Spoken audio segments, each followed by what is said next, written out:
اگر شما هم عاشق پیتزا و غذاهای خمیری هستین بهتون پیشنهاد میکنم این پیده ترکیه‌ای رو هم امتحان کنید. امروز میخوام براتون دستور یه پیده گوشت ترکی رو آموزش بدم که فوق‌العاده است. خمیرش نرم و لطیفه و طعمش هم عالیه. پیده یا همون پیتزای ترکیه‌ای خمیر خیلی نرم و لطیفی داره، معمولاً به شکل قایق درست میشه و روش هم با گوشت و پنیر پیتزا و سبزیجات پر میشه. پید انواع مختلفی داره، با گوشت بوقلمون، گوشت مرغ و همینطور گوشت چرخ شده و سبزیجات روی اون رو پر میکنن. یه نوع پیده هم داریم، پیده پنیر و تخم مرغ که معمولا برای صبحانه سرو میشه. برای درست کردن پیده باید یه خمیر آماده کنیم و مواد گوشتی بریم که با هم درستش کنیم. تو شروع کار برای درست کردن خمیر این پیده خوشمزه، اول از همه آرد الک شده رو داخل کاسه میریزیم، نمک، شکر و خمیر مایه رو هم بهش اضافه میکنیم.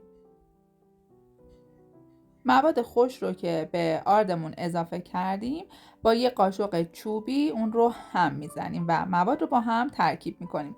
از آب ولرم استفاده میکنیم. بیشتر از نصف آب رو به خمیرمون اضافه میکنیم. از ابتدای کار همه آب رو اضافه نمیکنیم که خمیرمون یه وقت شل نشه.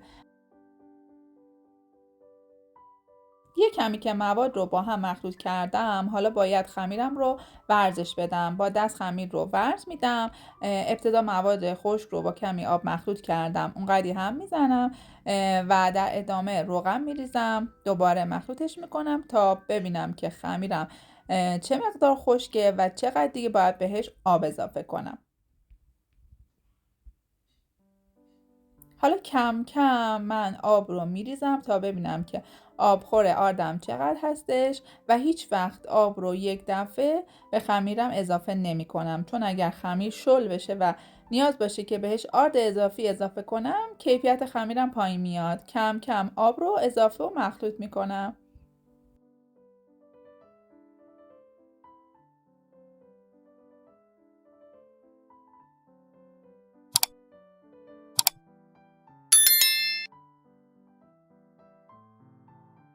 خب تا اینجای کار خمیرم رو داخل کاسه ورز دادم و تقریبا خمیرم جمع شده. حالا دیگه باید برم روی سطح کارم، یه کمی سطح کارم رو چرب میکنم و به این حالتی که میبینین خمیر رو ورز میدم. خمیر رو جمع میکنم و دوباره با کف دستم خمیرم رو ورزش میدم. برای اینکه خمیر نرم و لطیفی داشته باشیم باید اون رو خوب ورز بدیم تا خمیرم بافت خوبی پیدا کنه.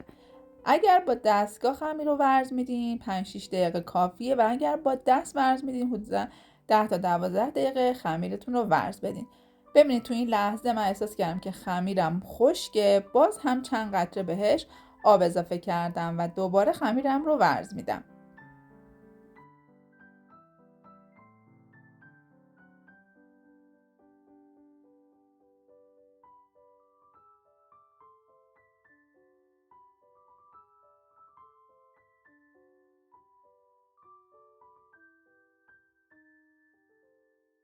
خمیر رو که حسابی ورز دادم و بافت خمیرم کاملا نرم و یک دست شد، حالا خمیرم رو چونه میکنم. به این حالتی که میبینین خمیر رو چونه میکنم و داخل کاسه چرب شده قرار میدم.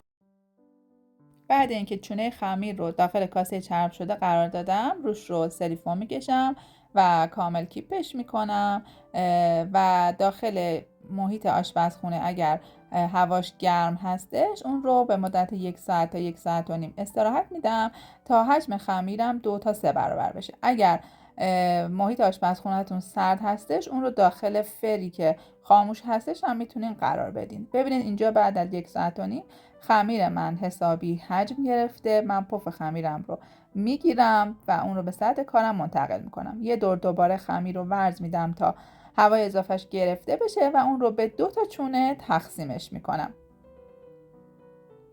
خمیرها رو دوباره چونه میکنم تا موقع وردن کشی خمیر صافی داشته باشم.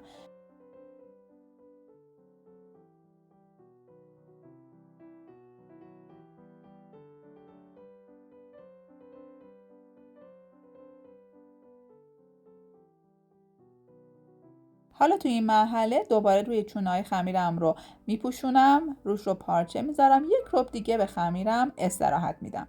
برای درست کردن مواد میانی این پیده من از مایع گوشتی استفاده کردم، از گوشت و سبزیجات و فلفل دلمه استفاده کردم و اون رو کاملا پختم و تفتش دادم. برای باز کردن خمیرم یک کمی آرد روی سطح کارم و همینطور روی خمیرم میپاشم و با وردنه اون رو به حالت بیضی بازش میکنم. سعی میکنم خمیرم رو یک دست باز کنم و کل سطحش یکسان باشه و یه جایی نازک و یه جا کلوف نباشه.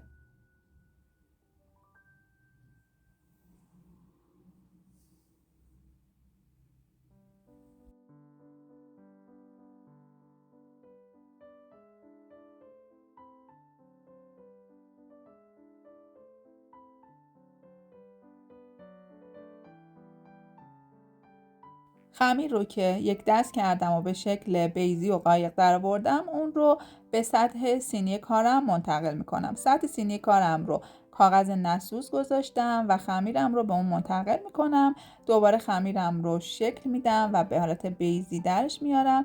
لبه های خمیر رو کمی نازک میکنم و حالا از مواد تاپینگم روش میریزم. یک کمی پنیر پیتزا میریزم، مایه گوشتیم رو بهش اضافه میکنم.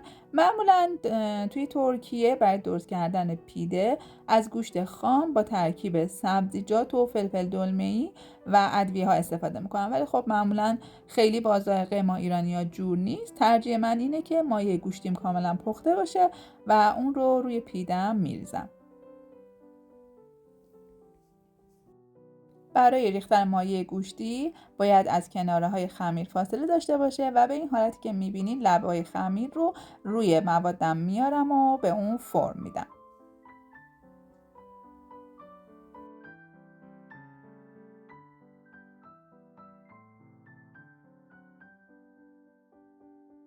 و اینجا هم دوباره روی موادم یک کمی پنیر پیتزا میریزم و برای رومال کردن دور خمیر هم از یه دونه زرده تخم مرغ و یک کمی پودر سیر و شیر پرچب استفاده میکنم. اون رو کامل با چنگال میزنم تا از لختگی در بیاد و برای اطراف خمیرم از این رومال استفاده میکنم.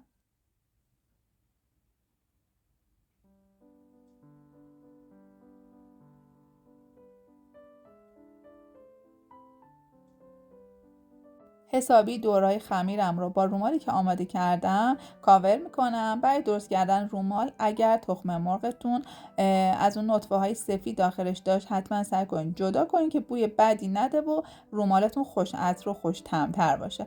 وقتی که دور خمیرم رو کاور کردم، حالا اگه دوست داشتین میتونین از کمی کنجد استفاده کنین دور خمیرتون بریزین، هم خیلی خوشمزش میکنه و هم ظاهرش رو زیباتر میکنه.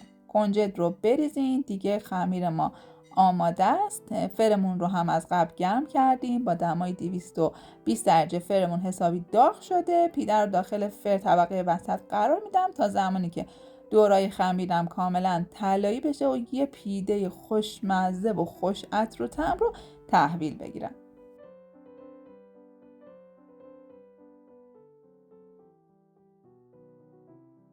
به به، اینم از پیتزای پیده ترکیه‌ای ما که آماده شده. خمیر خیلی لطیف و نرمی داره و طعمش هم فوق‌العاده است. برای مواقعی که هوس پیتزا کردین میتونین این پیده رو جایگزینش کنین. یه تنوع عالی براتون میشه. امیدوارم که درست کنین و مطمئنم هستم که خوشتون میاد. اینم از بافت خمیرش که خیلی عالی و ترد و برشته است.